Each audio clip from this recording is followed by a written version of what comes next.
The Muslim must be strikingly upright. I will not touch the white man's drugs, his liquor, his women. So that those in the darkness can see the power of the light. I will not lie, cheat, or steal. When discussing Malcolm X from 1992, it's impossible not to recognize it as one of the most ambitious and politically charged biographical films ever produced in American cinema.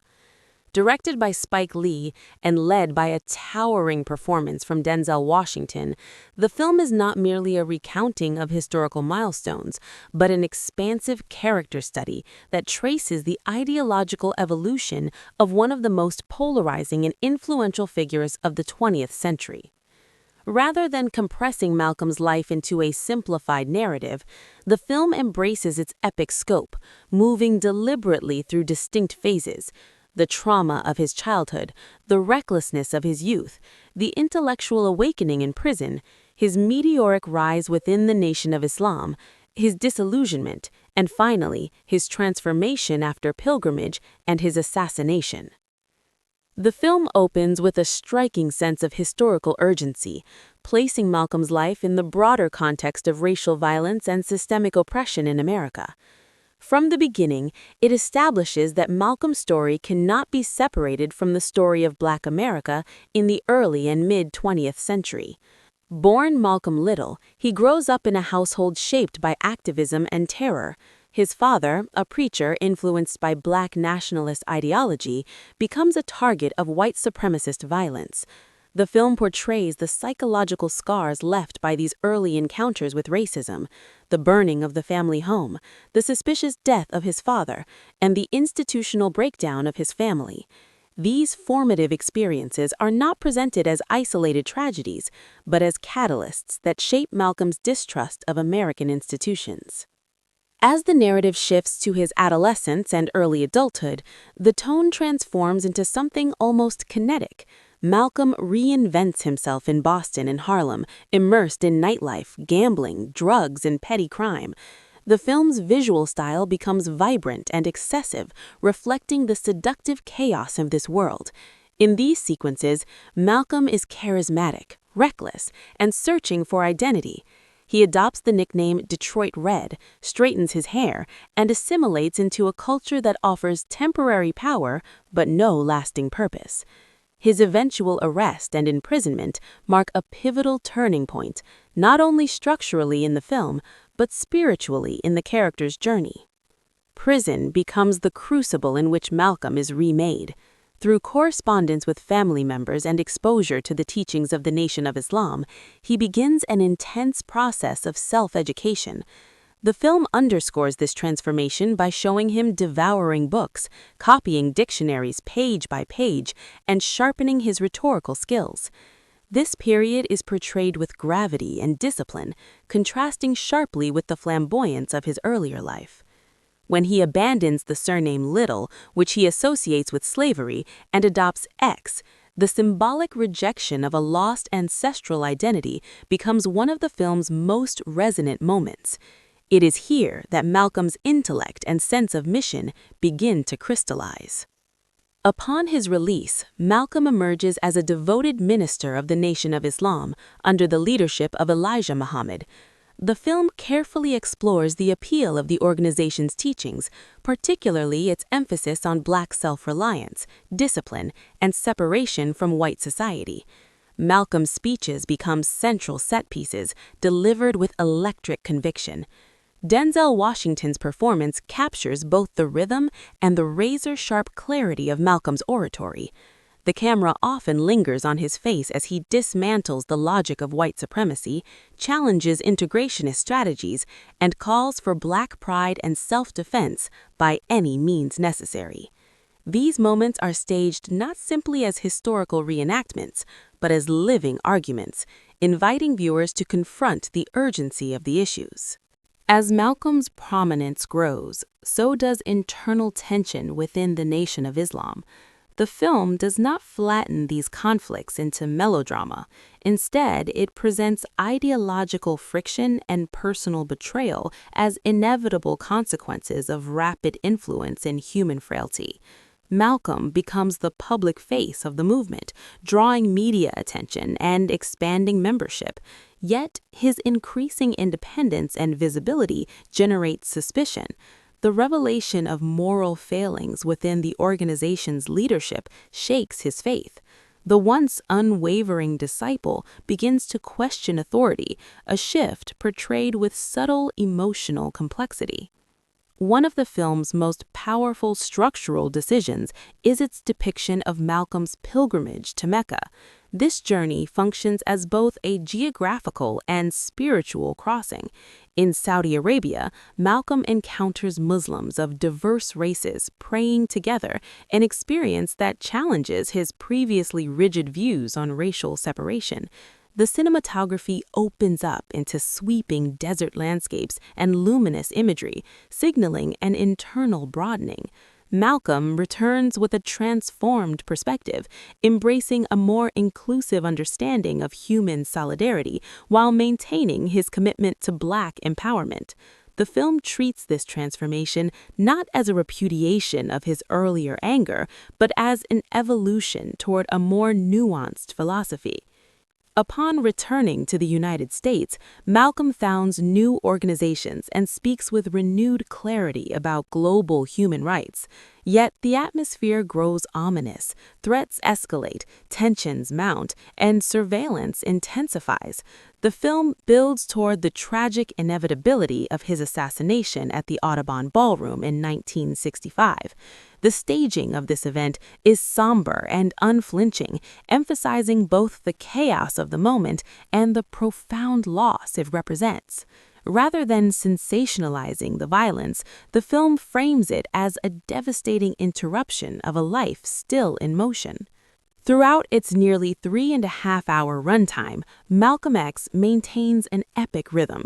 It refuses to simplify its subject into either saint or villain. Instead, it acknowledges contradictions, growth, and complexity. The film's production itself was a significant cultural moment.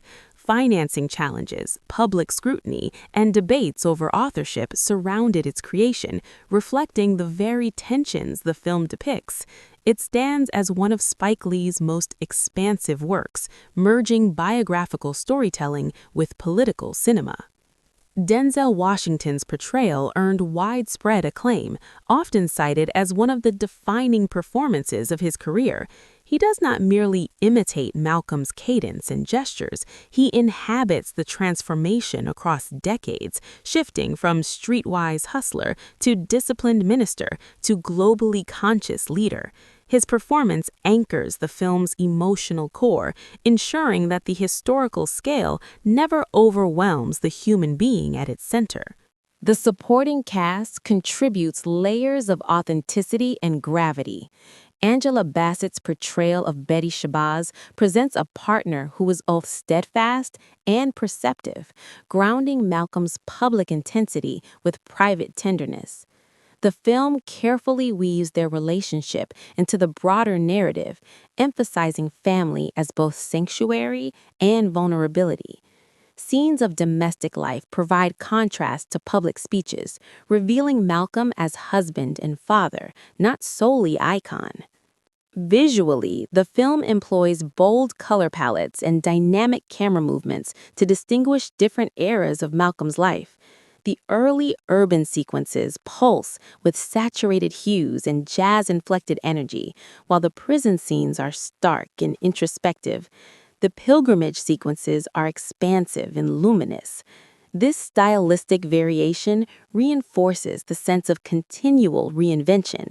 The score underscores emotional transitions, blending traditional orchestration with culturally resonant motifs. Beyond recounting events, the film engages in historiographical dialogue. It implicitly critiques how American institutions have marginalized or distorted Malcolm's legacy. By foregrounding his intellectual rigor and moral evolution, the narrative challenges reductive portrayals. The closing moments extend beyond the assassination, suggesting continuity of influence.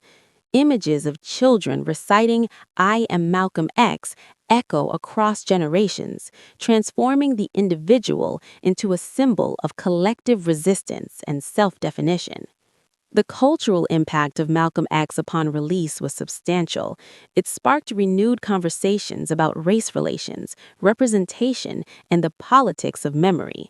For many viewers, it served as an educational experience, introducing or reintroducing Malcolm's ideas to a broader audience. For others, it was a reclamation of history long sidelined. The film's length and uncompromising tone defied commercial conventions, yet its resonance endured. In analyzing the film today, one sees how it bridges personal biography and national narrative. Malcolm's life becomes a prism through which to examine systemic injustice, ideological conflict, and the search for identity. The screenplay structures his journey as a series of awakenings, from childhood trauma to criminal rebellion, from spiritual discipline to political leadership, from doctrinal rigidity to global humanism. Each phase feels earned, not abrupt. Importantly, the film does not sanitize Malcolm's anger. It contextualizes it. His fiery speeches are framed as responses to lived oppression rather than abstract militancy. By the time he moderates certain positions after Mecca, the shift feels like growth rather than retreat. This balance preserves the integrity of his convictions while acknowledging transformation. Technically, the film exemplifies large-scale biographical storytelling. Its production design recreates multiple decades with meticulous attention, from 1940s nightlife to 1960s rally halls. Costume choices visually track Malcolm's evolution. Zoot suits and flamboyant hats give way to crisp suits and bow ties, then to traditional garments during pilgrimage. Each aesthetic change reinforces internal change. What ultimately distinguishes Malcolm X is its refusal to present history as settled. The final scenes insist that Malcolm's ideas remain relevant. By situating his life within a continuum of struggle, the film transcends mere biography. It becomes an argument about agency, dignity, and intellectual courage. For a film released in 1992, its ambition remains striking. It navigates ideological complexity without diluting it for mainstream comfort. It honors its subject without erasing his humanity. And through Denzel Washington's commanding presence and Spike Lee's visionary direction, it secures a place among the most significant historical dramas in American cinema. In the end, Malcolm X stands as more than a recounting of events. It is a cinematic testament to transformation. It asks viewers to consider how identity is shaped by trauma, belief, and experience. It portrays a man who refused to remain static, who confronted his own assumptions, and who paid the ultimate price for speaking unapologetically.